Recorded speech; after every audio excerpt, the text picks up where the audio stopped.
Welcome back, Eddie here from Hiking Britain. Today we're at Glenriddin in the Lake District and we're going to do a cracking little hike that you and the family can do. It's nothing too strenuous, it's probably, you know, an easy route to do.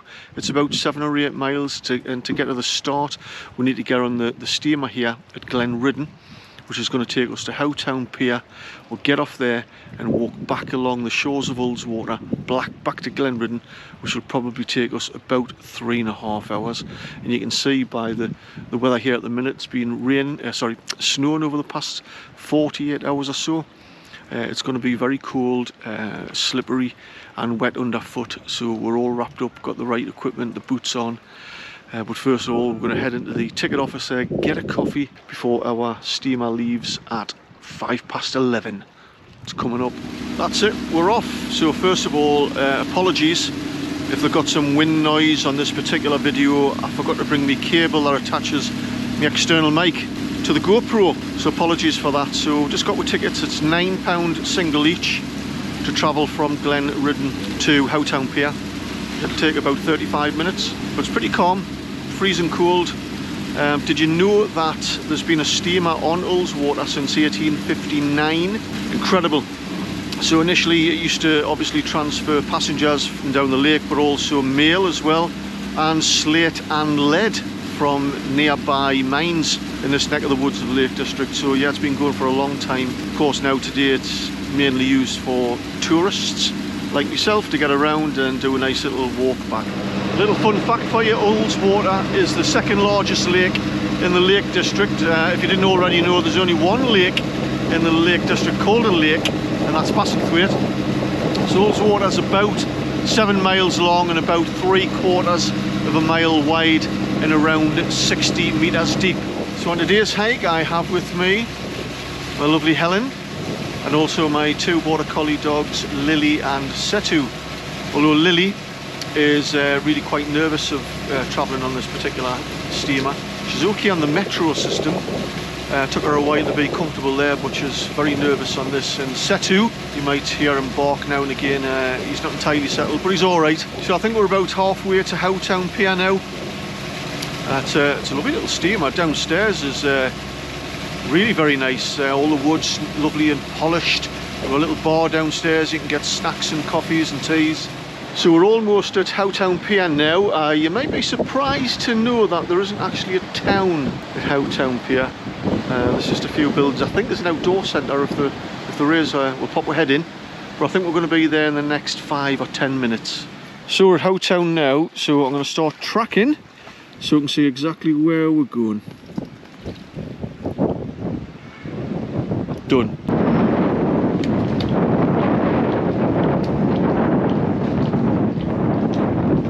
So we're about 15 minutes in.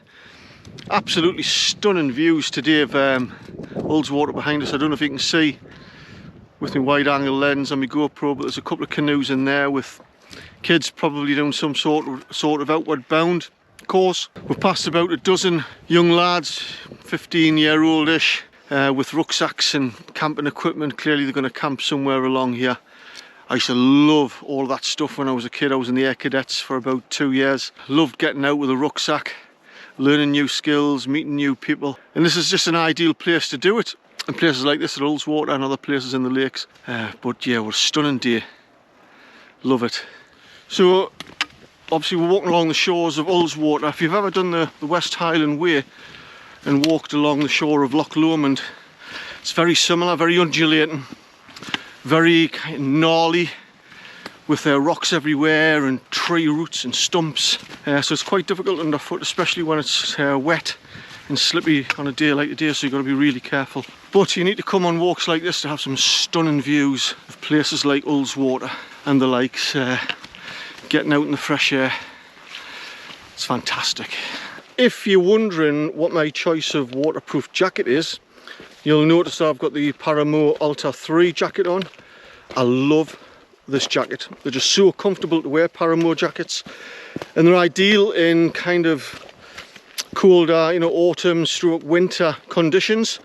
So for example, if it snows today or there's a bit of rain, this jacket is just fantastic. It's got loads of pockets, it's soft, it's like a soft shell.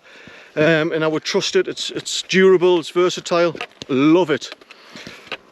But I did a video about this a few weeks ago when it was relatively new. I took it down to Wasdale, and for the most part it was out in driving rain for an hour or two, and I was absolutely drenched right the way through. Not just the pressure points of where my rucksack straps were, I was drenched on the front, which is where the driving rain was hitting us. So as much as I love this jacket, I would say don't buy, in my opinion, Paramour gear if you think it's going to keep you dry in extreme wet conditions, because the technology just doesn't work. I took this up with Paramour, spoke to their experts.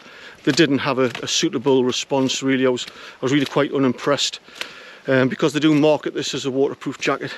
It isn't, in fact nothing's waterproof. So what I've got in my backpack, should the heavens open, which isn't forecast to, but should it get really wet, I have got the Mountain Equipment Lotzi jacket, which I would put over the top of my Paramour jacket. I mean, these are expensive bits of kit, you know, 3-layer Gore-Tex, they're about 400 quid, possibly more.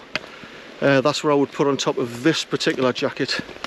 So there you go, that's my personal choice. Of course everybody's different, got different views, but that's my choice based on my personal experience. If you haven't seen the video in relation to testing this Paramour Ultra 3 jacket out, check it out. I think you'll find it really interesting. I've got no loyalties to any particular brand or clothing technology. I just say things as I find them. So we're approaching the other side of Glenriddin. I think there's probably about, I don't know, 45 minutes to go. Helen here has been struggling. You found it difficult, would you say, Helen? It's going to kill us later on. Come on, Eddie, keep up. Helen's like a mountain goat. So yeah, it's been a great walk. The weather's just starting to change. Now you just sense there's little bits of drizzle starting, which is what was forecast. The forecast does say that the temperature is going to rise through this evening and it's going to start to rain a lot, and you just feel it's just starting now. So yeah, about 45 minutes to go. Looking forward to getting a coffee when I get back. But I highly recommend this walk along the banks and shores of Ullswater from Howtow to Glenriddin. If you get the chance, get off your backside, get off your sofas, buy some boots, get some waterproofs, get in the outdoors, stimulate your mental health, feel good about yourself, do some exercise. I promise you, you'll love it. That's it, we're on the home stretch now. We've just passed Side Farm campsite, so we're just cutting across the fields now onto the Glenriddin side. We should be in Glenriddin, I don't know, about 15 minutes or so. I'm going to have a nice cup of coffee. That's it. Glenriddin Pier is about 100 metres, if that. In front of us, it's 2:45, give or take a couple of minutes, so it's took more or less exactly 3 hours from Howtow Pier to walk back round to Glenriddin. A little bit quicker than I thought it was going to be. I hope you found that helpful and interesting. I hope you found it inspirational in some way to help motivate you to get out and do some lovely little walks like this. It doesn't have to be, like I say, big mountains, you know, extreme wild camping stuff. It can be just a lovely walk like this along the edge of a lake. So if you liked it, give it a thumbs up. Don't forget to subscribe to the channel if you want to see more videos like this. Leave your comments below if you can add some information that I might have missed. For example, why is Howtow Pier called Howtow Pier? No idea. Anyway, until the next time, catch you later.